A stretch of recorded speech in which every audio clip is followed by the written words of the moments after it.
Hey guys, it's Andrew with Masters of E-commerce. I'm your host, and today we've got Tor Abrams from, from Fluids, right? And he is going to talk about today some really cool things. 5 ways to really explode. To grow your ROI. He's going to go through that stuff. But before that, just a little bit about Tor. He is he's a former strategist at Google. He is currently at a large technology company working thing. He works with students, really great stuff here, working with age 12 to 18-year-old kids to embrace their ambitions.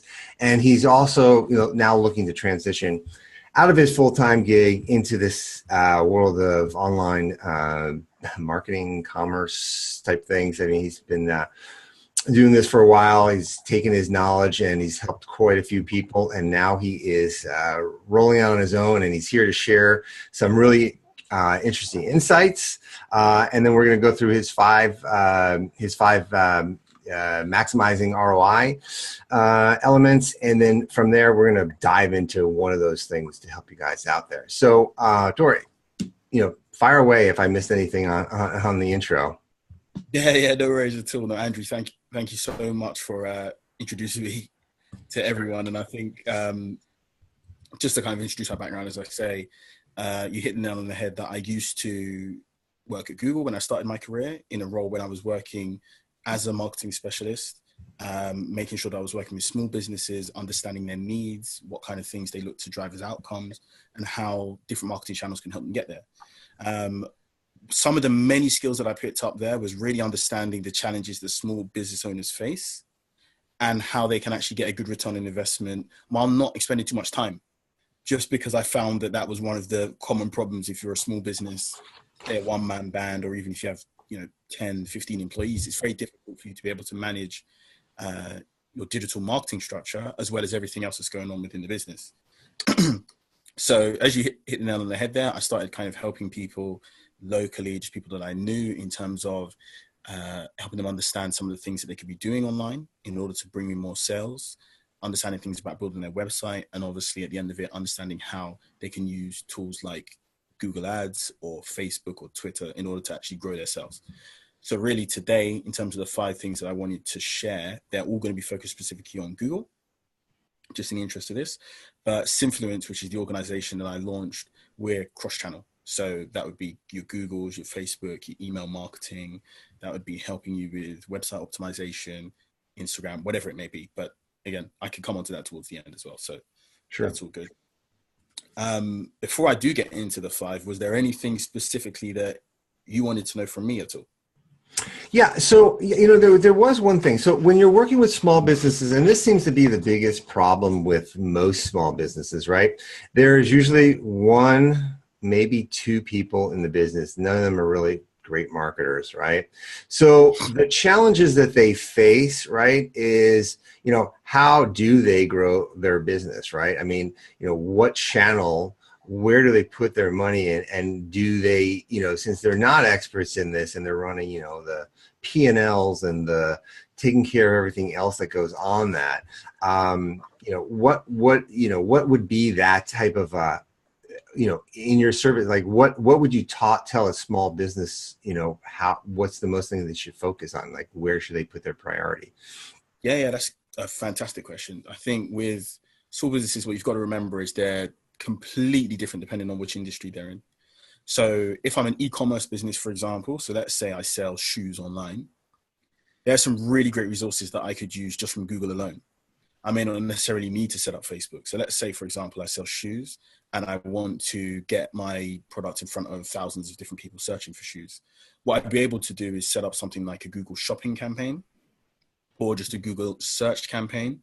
And what that will actually do is every single person that searches on Google, I can actually place a bid on being able to get my product in front of them.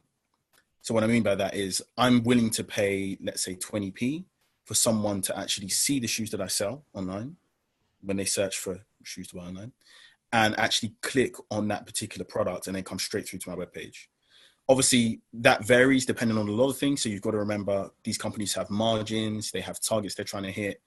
When I come to consult with somebody, I'll always ask them, what are your targets? How much does it cost you to produce the product? How much return on investment are you looking for? Because that will determine which platform is going to be best for you. Likewise, there's going to be other platforms where it may work better not to use Google. It may work better to use Facebook, for example.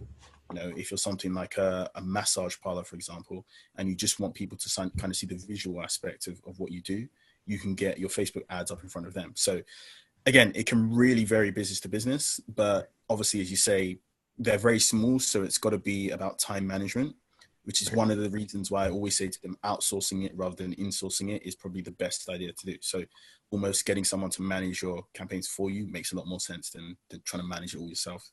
Sure. So many people fall into that trap. Yeah, yeah, and I think that's the key. I think one of the key things that, you know, when you, I'm sure when you do this consulting with them, is to know what their goals are, and then once you know what their goals are, you know what the metrics are, you know, what they're going for. So like, you know, what we say is kind of in the business, you know, the North Star, right? What is their one thing that they want? Is it registrations? Is it sales? Is it, you know, new user acquisitions? Is it getting people onto their email or Facebook Messenger list? You know what I mean? Onto their Facebook Messenger, so that they can retarget to them later. You know, whatever that goal is, I'm guessing is kind of what you have a conversation with them on. Yeah, exactly that. So like I say, always start from the goals when you're setting up this kind of service, and then whittle your way down from there and figure it out going forward. Sure. I think, Cool. Awesome. So yeah, let's run through these things, and then you know, we'll hit one of these points and we'll talk a little deeper about them. Yeah, sure. So just to kind of take you into it a little bit more, as I say, these are all strictly related to Google Ads, and they're meant to be for people that have never used Google Ads before, or someone who's used it but not seen necessarily the best results in terms of driving ROI. So one of the first things that I always advise people is, when you set up Google Ads, you're initially going to be tasked with deciding whether you want to go with a search campaign or with a display campaign, or both. Now, a search campaign is the thing similar to what I described a little bit earlier. So someone's going to type in a set of words. So they may be saying, I want to buy shoes in London, at which point there's going to be a whole list of things that come up on Google, as you all know. Some of them are going to be paid for ads that are going to appear at the top of the screen. And then slightly below those are going to be organic searches that just come up and nobody actually has to pay for those. Now, the paid for ads are what's known as a search campaign. So when you set up a Google search campaign, you're paying to be at number one when people search for particular things. I'll come on to display a little bit later on, as that's one of the things that I mentioned later on in the 5 things. But actually, when you're setting up the search campaign, the mistake that a lot of people make is they're looking to bid on search queries or keywords that are going to be too expensive. So let's say, for example, let's use the shoe example again. I'm a company that sells shoes in London, and I'm now competing with every other company in London that sells shoes that's also advertising on Google. If I bid on a keyword that's shoes in London, it's going to be so expensive for me to be able to appear at number one, because I'm bidding against hundreds, thousands of other businesses at once, that it actually doesn't make sense for me to go with that particular keyword. It makes more sense for me to go with something a little bit more specific, like shoes company, London, and then put my postcode. So wherever that may be, northwest, southeast, or whatever that is, that then whittles it down even further. Or if I could be even more specific than that, I could do something like shoes company, London, that specializes in trainers. These are just examples. These are just different ways to kind of extend out the key phrase, and it's known as a long tail keyword. Extend out that key phrase that will make it a little bit easier for you to be more relevant. Now, when you're more relevant, you're showing to more relevant people, so it kills that bird with that stone. But at the same time, you're also actually showing to people for a cheaper price, because you're competing with less people when you're bidding. Right. So I know that can get a little bit convoluted, but if there's any kind of questions, Andrew, from your side, please let me know. Yeah. So it's building on the keywords. So we're talking about the shoes. It's basically the red shoe. You know, you don't want to do just red shoe because it's just too generic, right? So the longer the keyword phrase, red shoe, London, you know, Nike, so a Nike red shoe London, that might be something where you're building out. And then the longer the keyword phrase, the 3 to 4 word type of thing, the more, things. And I guess then from there, do you make them, well, this is kind of go a little more complex, but then you can do them sort of broad or matched or, kind of targeting exact match type things, right? Like that. So there's ways to, I guess, to build that around. And when you're doing these kinds of campaigns, do you feel that, having hundreds and thousands of keywords are key, or there's just, 10, maybe 100 keywords, 50 keywords, things like that? I think there's ways to be smart about it, right? So I've seen accounts where people have got hundreds of keywords, thousands of keywords, like you described. And at the end of the day, not every single one of those keywords are going to perform. Never going to be the case. The wise thing to do is start out with a nice selection of keywords. So I usually advise that you have, let's say you've got one campaign set up and you've got a couple of ad groups within that campaign. The ad groups are literally just groups of keywords that your ads are going to show for. Within each of those, you may want to start out with 20 keywords, not too much to handle, not too heavy. And then after a couple of weeks of reviewing that, you may see that some keywords have brought you no traffic at all, brought you no sales at all. So what you're going to do is you're going to say, I'm going to scrap these keywords completely. I'm just going to focus on the 2 or 3 that actually are bringing me business. Right. So that makes total sense. So here's the other thing I think that businesses might not understand is the 80-20 rule of your inventory, right? So if you've got sellers that are bringing you 80% of your revenue, and there's 20% of your products give you 80% of your revenue, you are only going to want to probably drive traffic to those 20% of those products. Is that correct? Yeah, makes sense. Yeah. Because I think businesses tend to think like, well, we'll put everything on there, but if they don't know what their revenue is per item, or their sales on a particular item, do you think it's just a waste of their time to just go and dump 1,000 keywords into just every single product? Yeah, so that's the nice thing about Google and all the online platforms that you can advertise on.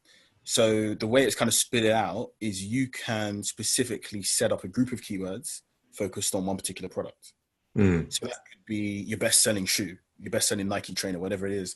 You may want to direct more traffic to that than anything else. So you can actually set up that group of keywords and put a budget into all of those higher than anything else, because you know that's going to bring you the best return. I think that's a pretty cool way of kind of managing that. But like you say, a lot of business owners don't realize that. They think it's just going to be 100 keywords, some will work, some don't. Right. And then additional to that side, like we kind of have not touched on it, but it's also the ad copy that plays a big factor, right? In terms of getting people into clicking and then coming over, and then from that ad copy, that landing page needs to really tell the story of what it is, right? Yeah, 100%. So being able to have the right message to the right person at the right time, that is insanely important when it comes to this kind of thing. Right. It's 50% of the job is figuring out the keywords and what's good and what's going to work. And then the other 50% is figuring out what do they want to see when you get an ad in front of them. Because until they click on that ad, that's the only image of your brand that they have. So that has to be something that's appealing, right? Right. Yeah. So in terms of landing pages and things like that, do you find, if if you talk local, then, they can buy local and then have that stuff shipped to them. Do you find like a lot of the local stores, are creating their online presence, so where people don't even, if they're maybe 2 miles or 3 miles from their house, they'd rather order online and just have the box shipped to them, right? Or the product shipped to them, rather than having to hop on 3 miles or 5 miles to get down to the place. Oh yeah, 100%. That's kind of the era we're living in, right? Where people know everything's a click of a button away, as opposed to 10, 15 years ago, where we actually had to walk outside and go and proactively get it. I think it's really good now to have a really well-defined landing page that shows that you do offer a shipping service, because a lot of businesses do, especially for e-commerce, or other things as well, like putting on display the fact that you've got a number that you can call if you're a service type business. Different things like that are all going to be quite useful when it comes to building out your landing page and kind of bringing people in. Right. Yeah. Because that was one of my things, is that, like, you know, and stuff that we do kind of a jumper is that, you know, we feel that like it's almost better not to have the whole full e-commerce site, right? It's more of just a landing page. So like if we're talking shoes, right? Maybe the store owner knows that they build specific pages that are really tailored, like one-off sort of like, I don't know, lead capture type pages in a sense, right? That could talk a little bit more about the shoe, build in that brand of that shoe. Maybe there's a video, maybe there's not. And then there's that buy button, right? So they commit, but they, you know, they sold the sizzle with some decent copy. Or I guess people have also done, you know, just done their complete research, you know, through, you know, going here, going to Amazon, going wherever, and then they just want to buy. I mean, have you found, like when you're doing these types of things, what types of, you know, copy to landing page to either a e-commerce page or a fuller, more detailed page works better? Yeah, again, it's a good question. The best thing to do when it comes to ad copy is to test multiple different types. It's something in digital marketing that's known as A/B testing. Mm-hmm. And what that means is rather than me have one ad copy that I'm going to set out across to every single person, I'll do 2 or 3 different types of ad copy, 4 or 5 different types of ad copy, and then see which one actually performs better than the others. So that's one of the things that's really important with all of these kind of things, is to test different things that work. In different industries, to answer your question, it can be very different in terms of ad copy. You know, some industries, the ad copy needs to be direct and to the point. Some other industries, they like to see a little bit more creativity with the ad copy. Mm-hmm. One of the things that should always be in ad copy is a call to action, 100%. So at the end of every single ad, you need to say something like, call now, learn more, click through to be able to get a discount, something like that. Right. That's going to bring someone to the website, give them an action to do at the end of that ad. But aside from that, it's really about testing, figuring things out. Got to use that time too. Right. Have you found when you put scarcity into an ad, like only 3 left or 4 left works better? Always. Yeah, generally speaking, it does really tend to work. If you put scarcity into an ad and it's still not working, the chances are that your service isn't in that high demand. Mm. When the demand is there and people see that the product is running out, it's simple economics, right? The supply is decreasing, but the demand is there. So surely those people are going to have to try and snap it up quickly. Right, right. And what about like testing? Like, so you're thinking about bringing on a new product. You're not sure of what that is. Could you run Google Ads to kind of test like your user base and say, hey, we've got this new product coming in. The first 50 people who give us a review will get X amount of a discount. Could do something like that. In terms of doing that and having that as a strategy to bring in long-term customers, because at the end of the day, you want to bring in people who are going to be lifetime customers Right. for most products, most services. That is a bit of a tricky one, Mm-hmm. because you've got to remember that you don't want to start off on the foot where you're almost bringing on people that are trying to get things for free or for discount. You want Right. to let people know your product and service has got a value assigned to it, and that's the value you want to keep, because those Sure. people are just going to drop off as customers. Retention is really important in this Right. kind of space. Right. Something And that so you've driven those people from a Google ad to your landing page. They don't decide to make that purchase right then and there, right? So what do we do next?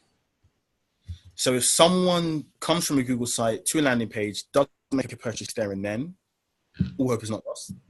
Actually, it's really good because you're going to have some information about that person, right? So Right. whenever anybody enters a website now, that website is able to do something to track you. And it's able to say, oh, well, do you know what? Tor visited a website on this date and he went and he looked at this particular pair of shoes, but he didn't buy. Now, when I leave that website, my interaction with that website may be done, but that doesn't necessarily mean that you, as the website owner, you've let me go. It doesn't mean that at all. Essentially, what's happened now is you're able to track me and understand a bit more about my preferences, what things I'm interested in, and what I've done on your site before. So what you can essentially do is say, actually, for every person like Tor that's come to my website and looked at this pair of shoes, I want to be able to bring those people back again later, because do you know what? People who look at this pair of shoes, generally speaking, tend to buy them. I know this about my product. So I don't want to lose that person. I want to actually be able to pay to go out and get that person to come back to my website in some way, shape, or form. That's a really awesome strategy that you can use on Google called remarketing. Hmm. And essentially probably the best thing in terms of actually driving good value leads with good ROI, simply because these people are warm. They've been to your site before and they know you. They recognize your brand. They've now left, but if ever they come back in market, if ever they're searching again, you want to be the person that they return to at the end of the day. And that's exactly how that works. That's a really awesome method to be bringing in more sales. Right. And in terms of like the retargeting aspect, I mean, what kinds of conversion rates do you typically see from, and cost savings? I mean, obviously it's all over the board, but I mean, from an initial, you pay maybe $1 to a retargeting that you maybe pay 50 cents to conversion, like what does that funnel kind of look like? Or that? I see. Yeah. So in terms of what the funnel looks like, again, as you say, it's always going to vary, right? I think e-commerce is the easiest example to use because e-commerce is almost you put much in, you get this much out.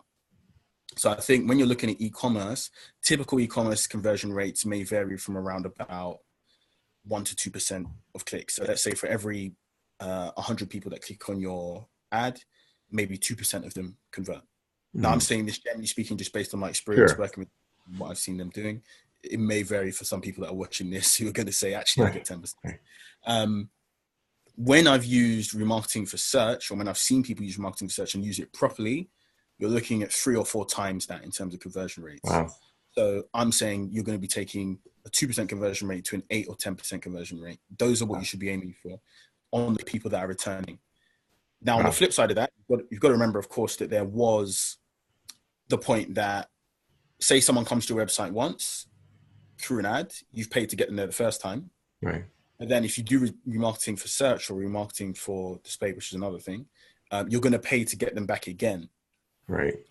Now, the thing with that is that it's not a loss, simply because if you're praying to bring them back to see one of your high value products, you're going to be getting a massive return on investment on that. Plus, actually, you don't necessarily need to have bought them through an ad the first time. When someone comes to your site, it doesn't matter how they get there.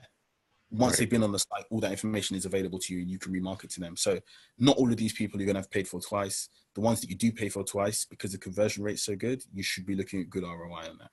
Right. And do you have to kind of offer any kind of discount to them, or just say, hey, you left it in your basket? I mean, what have you seen that works really well? Depends. I've seen people that do discounts and that does work very well. I wouldn't rule out discounts for someone that's warm. It's going back to your earlier point about discounting. When someone's entirely new, it's a bit risky, but when they're warm, it's a bit different. Right. Usually with remarketing, because with Google, you can do remarketing for search. The way you got to think about it is like this. So this person's been to your site before and was clearly interested in your product, but they may not have bought for whatever reason. Maybe they hadn't been paid yet for a month. If they now search again for a similar product and you appear at number 1, that means they're still interested in buying that product. That means they've never lost the incentive to buy. They just didn't have the means to buy previously. If we now bid on them again, the likelihood is that they now actually have that possibility of buying, or else they wouldn't be searching again. So actually, when you're bringing them back, you don't necessarily need to have a discount. You're just bringing them back because you know that this person couldn't buy on day 1, but now on day 30, they're now able to buy. And that's the whole premise behind it. So really, it's just about making sure that you're there for them, as opposed to thinking, do I have to be creative? What do I have to do? People do like to change the ad copy for search ads that are on remarketing as opposed to normal search ad, just in case you've seen the exact thing before and they don't want to kind of come across as, we're just going to keep flinging ads at you until you buy. That's what I would say is cool, but I don't think that having to give a discount to bring them in is necessary. Supposedly. Okay. And have you seen things where I've read, I haven't tried this, but where you already have your audience, they've come in, they purchased, and then you kind of run a remarketing campaign towards the people who purchased with thanks for shopping and here's 10% off your next purchase kind of stuff. Like they've already been that customer. Have you seen or run anything like that? Yeah. So those kind of things are really good. So those ones where they're already a loyal customer and you give them a discount after, it's similar to what any company does, right? I don't know who's a good example in the UK. Somewhere in the UK, like Nando's. I don't know if you guys have that over there. Which one? But Nando's is a fast food restaurant that everyone in the UK. So the UK viewers will get it. Essentially, it's a really popular restaurant that does grilled chicken. And what they do is they give you this loyalty card. Mm. On that loyalty card, every single time you come there, you get it stamped. And when you get a certain amount of stamps, you're able to get a free chicken or a free thing. Very similar thing will go for any online business. If you're trying to bring in customer loyalty, you've always got to build advocacy with your customers. The way to do that is by offering them things because they're loyal to you. So it's almost like any kind of exchange. And I think that whole thing of kind of someone's made a purchase, you can then retarget them with new ads that kind of say, you know, you made your first purchase on a pair of shoes. How about you get a nice pair of jeans to go with that? And you know what, we'll knock 10 quid off the price just because you bought before. So I think that whole method is really, really good, and the real way of building continuous ongoing sales over time. Yeah, I think that's, I mean, I know that the remarketing is pretty powerful when you do it through Facebook, but I think almost Google's better because they have really a buyer intent, where the other one is more like, yes, you can get them. Sure, they like, you know, say in the States here, we have pet companies, right? So we'll stay with the theme. I think you've got, you know, the shoe brands that are here in the States, and then you've got online purchasers, and this is like a through Facebook kind of thing, right? And then there's the brand stores, right? But you don't know if they're really intent for looking for that pair of sneakers, where at least, you know, I guess with doing Google ads, you know, you kind of know that they're looking for red shoes and Nike and whatever. They don't buy, but then they're there, but they're going because it's what they're searching for, I guess, right? Yeah. So that's the difference. That you say the buyer intent is there with Google. That's why I love Google so much. Right. Not just because I used to work there. I'm not going to be buying. And free lunches. Yeah, all of that stuff. And I think, no, the buyer intent is very important. When it comes to any buying process, you want to have warmer leads as opposed to completely cold leads. Facebook is fantastic for targeting. That's where I'll say it's definitely going to get one over Google. You can target people down to how much income they earn or their state, whether they're in a relationship or divorced or whatever. That, I think that's incredible. But Google will always have that intent, which is the reason why Google is such a good search engine for small businesses as well. So yeah, I think that's quite important. Right. Yeah. So I guess it's something in a sense. I mean, if you think I guess it's where knowing where your audience is. You know, I guess you could possibly run Facebook ads to get them to a landing page, and then run double remarketing campaigns. I guess one for Google and one for Facebook. I mean, right? I mean, I guess, and typically they see it everywhere, and they're like, all right, I'm going to buy these. Yeah. Tor's been putting in front of me. And even though I don't like Nike, but I'm going to go buy it anyhow. Yeah, no, that's the thing, right? So when it gets down to all of these kind of things there, and this is why I say to small business owners, sometimes it's easier to outsource. I think if you're really skilled with this stuff, you can make it work fantastically well. And if you've got the time to manage it. But if you're a small business owner, focus on what you're really good at, which is, you know, maybe sourcing the shoes, the products, or closing the deals when they come in, closing the leads when they come in. Let someone else manage that whole funnel process of setting up an ad that can bring people to the site and then remarket all the way back around. Sure. Because no, go ahead. No, go continue on. And because I think for me it took, you know, years of practice to learn all of these things, and years to understand how all of these things work. And a lot of business owners won't have the time, so they're either going to do a half-hearted job or waste a lot of money. And I think that's the key thing. Sure. So in terms of a budget, like what would you say for an advertiser would be a good sort of, you know, they don't have, you know, $10,000 to spend. Like what would you say to start out with, to test, things like that? I usually advise a test budget of $100 on one platform. Okay. Only reason I say $100 is simply because I know that's manageable for most business owners. Right. And it gives you enough that you're able to do a decent amount of testing. Okay. Now, the reason I say $100 for a test is because the first couple of weeks of managing a Google campaign or Facebook campaign, it is going to be a test, right? Because you don't 100% know what's going to work. You maybe know what's worked in the past. Like I've got loads of examples of what's worked in the past, and I apply that to everyone I go working with going forwards. But again, you know, it could just be a bad weather conditions at this particular time. So maybe not as many people are searching. You never know what could be affecting the situation. So that $100 is going to be used as an initial test budget. And then from there, you're going to know, well, do you know what?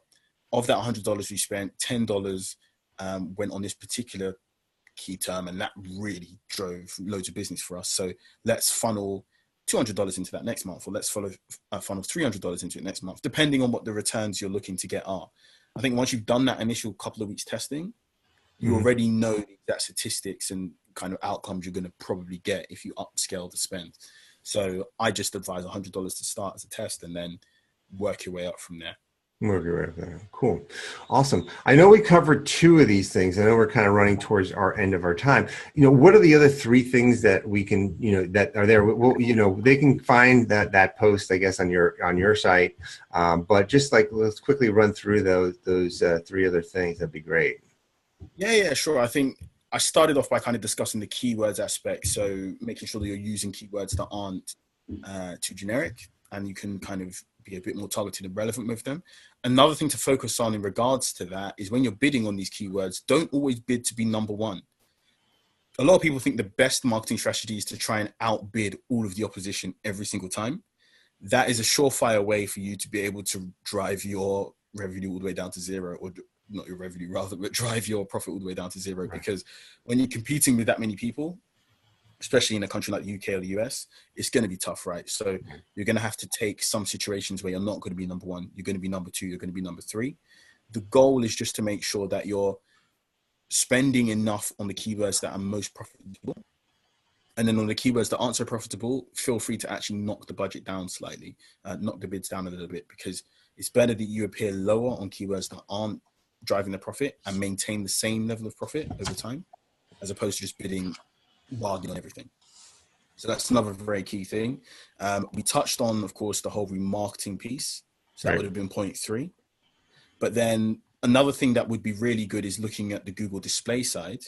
And usually when I start off with businesses, I don't actually encourage them to use Google display, because display is more of a brand awareness tool as opposed to a lead gen tool. But there is one particular way that I have seen it drive leads in a good fashion. And that's when you target competitor sites with display. So a couple of different ways you could do that. A display ad is simply just when you show an image on somebody on the internet's website, and you've seen that before. Let's say your shoes again, your pair of shoes comes up on someone else's website. Now, one of the things you could do is you could actually set up a list of websites that you want your ad to appear on, and then bid to appear on those. And you could put one of your competitors in there as one of the ones on the list. This means whenever someone's on your competitor's site and they're looking at shoes, they're already got that buyer intent. Now they come down and they see your ad in the middle of the page and they think, oh, do you know what? These shoes look really nice. Let me check out these ones. You've now hooked them in from the competitor's site. So it's a nice tactic. Right. The other way you can do it is you can set up audiences that you define based on people's preferences. So remember before I said that when someone visits your site, websites can track you and figure out what you're interested in, what kind of things you like doing. You can actually on Google put in the name of your competitor's website as an interest. And that means that anyone who Google knows through its complex algorithm and all that, anyone that Google knows would have an interest in your competitor's site or has been to your competitor's site, they'll join that list on that audience. Then you can go and target that audience with your display ads. So that's another way of doing it.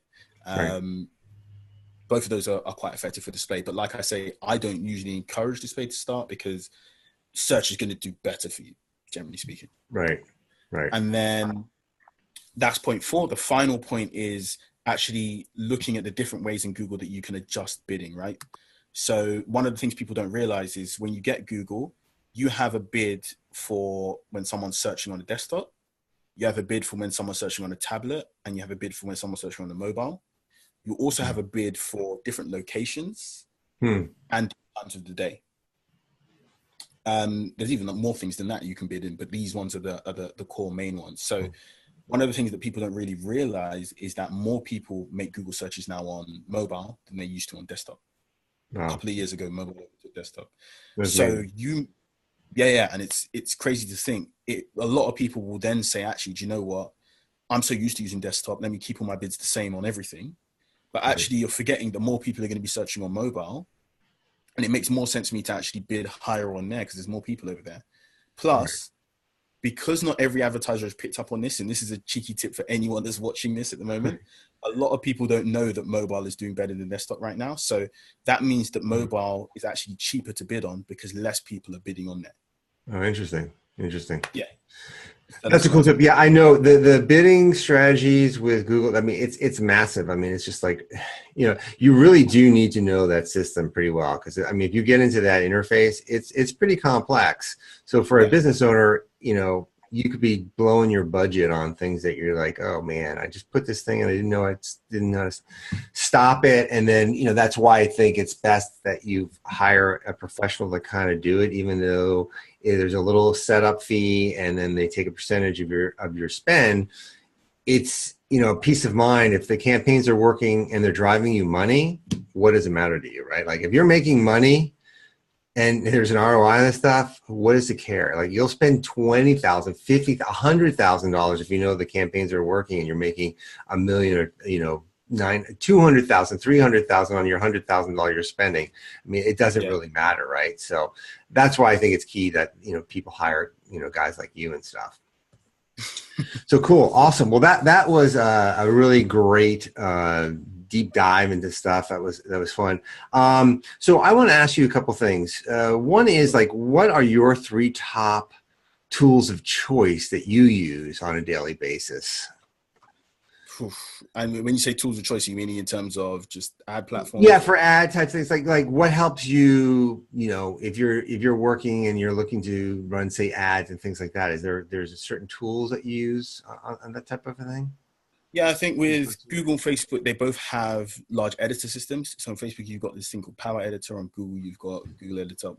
Those are really useful if you're making bulk changes in those systems. But those are only really important if you're a really big advertiser and you've got loads of different kind of accounts to manage.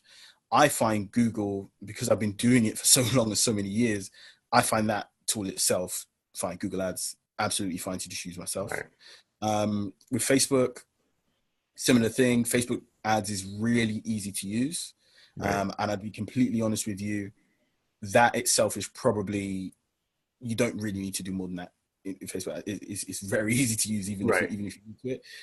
It's the strategies and the things around it that maybe are the complicated bit, because you won't know what's worked for others and what they've seen. And I think one final tool, and this is going to be a bit of a weird one that a lot of people won't realize, is if you're a small business owner and you don't have much time to be able to figure these things out, but you want to give it a try yourself, YouTube is going to be your biggest friend when it comes to all of these things.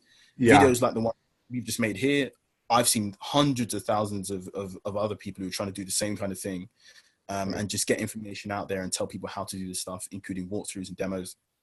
Go and YouTube it all, and that's probably your best way of upskilling yourself. Best thing, that's another tool that I really like. Cool. And is there like a book or a blog or something that you stay current with, like that you like to read daily or every week? Yeah, I think similar to what you said, I follow a few YouTubers who update a lot. So you've got people like Gary Vaynerchuk, Ty Lopez, some people who are very advanced in this area. A lot of them are coming out of the US. I'm hoping that a few more come out of the UK. I may have to be the person that comes out of the UK.